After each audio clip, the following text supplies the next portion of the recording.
প্ৰেমিক নহয়, কথা অংকুৰজ্যোতি শইকীয়া। মই তোমাৰ প্ৰেমিক নহয়, অথচ ভাল লাগে তোমাক।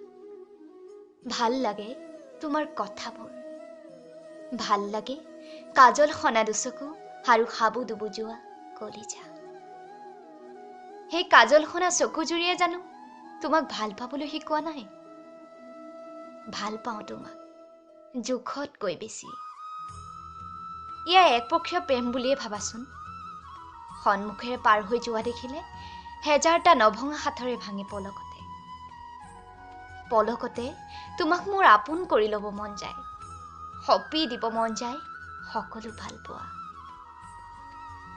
সেই মিছ সপোন কৰি এবাৰতো ঘূৰি চোৱা না মোৰ ফালে। দুচকুত দেখা পাবা কিমান দিনৰ হেঁপাহ তোমাক পোৱাৰ বাবে।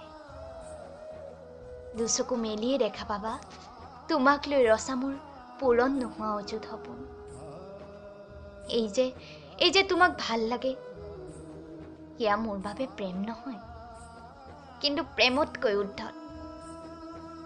মিছা নহয় বাবেইতো প্ৰেম হৈছিল, কবিতা হৈছিল, দুচকুত হেঁপাহ জাগিছিল।